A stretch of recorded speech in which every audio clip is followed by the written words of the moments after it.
morning, and welcome to the second edition of Around the World News. Today is June 15, 2014, and I'm Alexandria Segovia with your World News today. The State Department said Friday that Russia had sent tanks and other heavy weapons to separatists in Ukraine, supporting accusations Thursday by the Ukrainian government.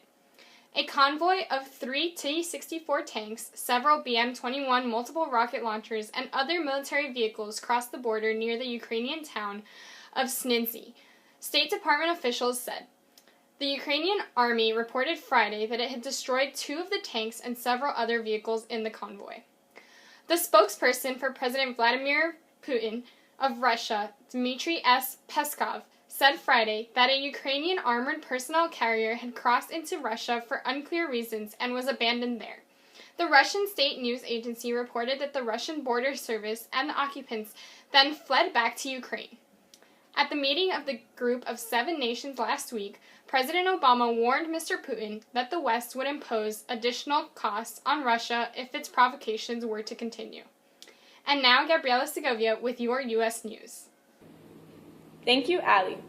In today's U.S. News, Georgia refuses to allow drug testing on food stamp recipients.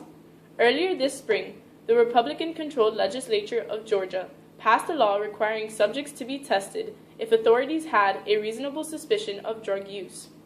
Food stamps would be temporarily revoked for those who failed testing, excluding children. The law drew outcries from civil liberty advocates who preached the law violated their constitutional protection against unreasonable searches.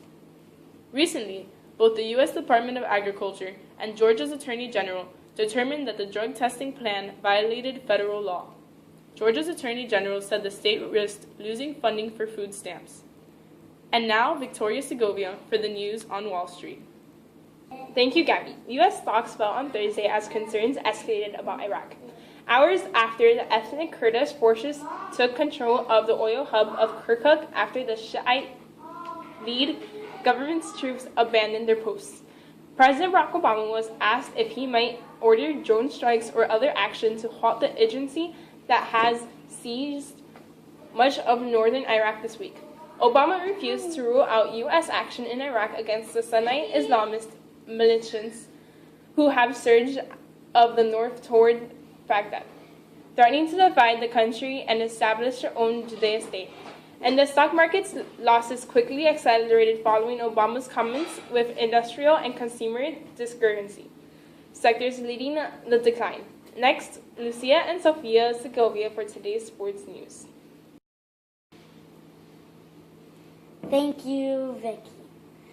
In sports news, the NBA Finals continue tonight as the Heat and the Spurs battle over Game 3 in Miami gave the Spurs a 3-1 lead in the NBA Finals and put them in position to claim their 5th championship.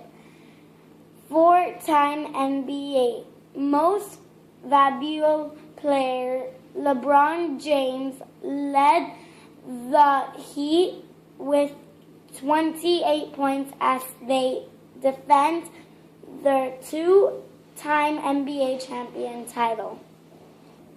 The Spurs broke NBA Finals shooting record of 76% in the first half.